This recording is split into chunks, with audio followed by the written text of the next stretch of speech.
Gold, trusted gold buyers. మీరు తాకట్టు పెట్టిన బంగారాన్ని విడిపించి ఈ రోజు ఉన్న మార్కెట్ ధరకు కొనబడను. వెళ్ళడం జరిగింది.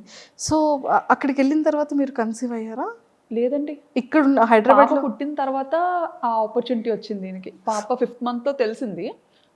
పాప 8th month లో ఈయన ఫస్ట్ వెళ్ళిపోయారనమాట. ఓకే. నేను ఫస్ట్ వెళ్ళి అన్నీ మంచిగా సెట్ చేసి అంతా చూసుకొని అప్పుడు మీకు చెప్తాను. ఈలోపు వీసా పనులు కూడా అవుతుంటాయి కదా, అది చేసుకొని మీరు స్టార్ట్ అవ్వండి అని చెప్పి ఈయన ఫస్ట్ వెళ్ళిపోయారు. ఒక ముందు అక్టోబర్లో వెళ్ళిపోయారు. అక్టోబర్. నేను కరెక్ట్గా పాపకి 9 months అనుకుంటాను, నవంబర్లో నేను వెళ్ళాను అనమాట. నేను ఒక్కదాని పాపతో. ఆయన ఏంటంటే వెళ్ళిన తర్వాత మళ్ళీ రిటర్న్ అవ్వకూడదు అంత వేగంగా. సో నేను ఒక్క పాప 9 months బేబీని తీసుకొని ఫస్ట్ టైం అసలు ఏం ప్యాక్ చేసుకోవాలో తెలీదు, ఎలా ప్యాక్ చేసుకోవాలో తెలీదు. అంత లగేజ్ చిన్నపిల్లతో కదా, సో ఏం క్యారీ చేయాలో అసలు ఎయిర్పోర్ట్లో చాలా రెస్ట్రిక్షన్స్ ఉంటాయి. ట్రూ. అసలు అప్పట్లో అయితే ఎయిర్పోర్ట్లో చెక్కింగ్స్ ఉండేవి, అమ్మో టూ మచ్ అసలు. నేనేంటంటే అసలు అంటే ఆయన కూడా వెళ్ళి 1 month అయింది కదా, సో అక్కడ అన్ని రకాలు దొరుకుతాయా దొరకదా అది అసలు ఏమి ఐడియా లేదనమాట తనకు కూడా. ఇప్పుడంటే చాలా ఆప్షన్స్ వచ్చాయి, కానీ అప్పుడంటే ఇండియన్ గ్రాసరీస్ తెచ్చుకోవడానికి కూడా చాలా లాంగ్ వెళ్ళాలి. అది కూడా చాలా తర్వాత తెలిసింది మాకు. ఓకే. నిజంగా అది ఎలా ఎలా వెళ్ళగలిగారు? అది పాపతోనా? పాపతో అలాగే అప్పట్లో డైరెక్ట్ ఫ్లైట్ లేదు, కనెక్టింగ్. మనం వయా కోల్కతా అయినా లేకపోతే ముంబై, చెన్నై ఇలా అన్నమాట కనెక్టింగ్.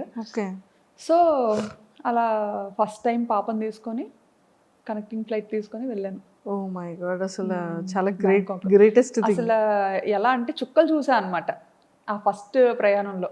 పాపని హోల్డ్ చేయాలి, హ్యాండ్ లగేజ్ పట్టుకోవాలి. సో అంతవరకు ఏంటి, మనం ఇండియాలో ఉండేటప్పుడు మనం అంత పట్టుకొని తిరిగేది ఎప్పుడు ఉండదు బయట యూజువల్గా. ఎందుకంటే మన పక్కన పేరెంట్స్ ఉంటారు, ఒకరు కాకపోతే ఒకరైనా కాసేపు ఎత్తుకోవడం అన్నీ అనమాట. అప్పటి వరకు ఉయ్యాల్లో ఉండే పాపని ఎత్తుకొని తీసుకెళ్ళి, అంటే అది చాలా మంచిగా చబ్బీగా ఉండేది అనమాట. నేను చూస్తే ఎలా ఉండేదని అంటే ఉప్పు అంటే ఎగిరిపోయేలా ఉండేది. అయ్యో, ఇప్పుడంటే కొంచెం బండ్ అయ్యాను. ఏం అవ్వలేదండి బాబు. అలా ఉండేదాన్ని అనమాట. సో హ్యాండిల్ చేయలేకపోయేదాన్ని. ఇంకా పాప ఎయిర్పోర్ట్కి రాగానే ఈయన యాక్చువల్లీ ఎగ్జిట్ గేట్ దగ్గర ఉంటానని చెప్పారనమాట. నేను అంటే అక్కడ ఎయిర్పోర్ట్స్లో ఏంటంటే మనకి ఇక్కడ ఇండియాలో బయటే ఉండాలి, బట్ అక్కడ థాయిలాండ్ ఏంటంటే కొంచెం లోపల వరకు రావచ్చు.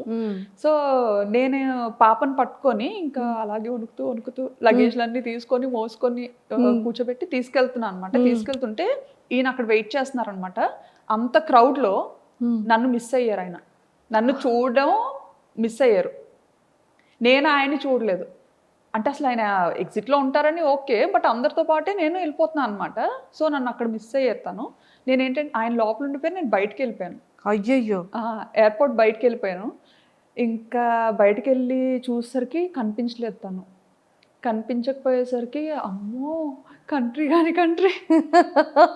అసలు ఎలా ఉండాలి ఏంటి, ఇప్పుడు ఎవరిని అడగాలి, నేను నాకు కనిపించట్లేదు. బయటకు వచ్చినా కానీ చాలాసేపు ఎతికానండి, ఎక్కడా కనిపించలేదు. కాంటాక్ట్ చేయడానికి మన సిమ్ కార్డ్, నాకు వైఫై కనెక్ట్ చేసుకోవడం థాయిలో ఏదో వచ్చింది అనమాట సంథింగ్ అక్కడ. నేను ఆ టెన్షన్లో లాంగ్వేజ్ సెలెక్ట్ చేసుకోవడం కూడా కన్ఫ్యూజ్ అయ్యి థాయి నొక్కేసాను అనమాట. థాయి సెలెక్ట్ చేసేసాను. సో అలా సెలెక్ట్ చేయడం అంటే మొత్తం థాయిలో వచ్చింది, అదేమో అర్థమై సావదు. ఇంకా ఎవరికి చెప్పుకోను ఏంటి. అక్కడ మళ్ళీ బయటకు వచ్చిన తర్వాత సెక్యూరిటీకి అడుగుతుంటే అక్కడ ఇంగ్లీష్ చాలా తక్కువ అనమాట. సో అతనికి అర్థం కావట్లేదు నేను ఏం అడుగుతున్నానని. ఇంకా కళ్ళంటే నీరు తిరిగేసి చంటి పిల్లతో అలాగా ట్రాలీ పట్టుకొని అటు ఇటు చూసుకుంటా. పాపం సార్ ఏం చేస్తున్నారు, ఇంకా లోపల ఇంకా లోపలే ఉన్నారు ఆయన. ఇంకా అందరూ వచ్చేసారు, వీళ్ళేంటి ఎక్కడ రాలేదు, ఏ ఇమిగ్రేషన్ లో చిక్కు పడిపోయారో అనుకున్నారు.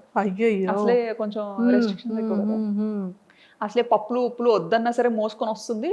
ఈవెన్ పప్పులు ఉప్పులు కూడా చాలా డీటెయిల్డ్ గా చెక్ చేసేవారండి, ప్రతిదీ ఓపెన్ చేసి చూసేవారు అనమాట.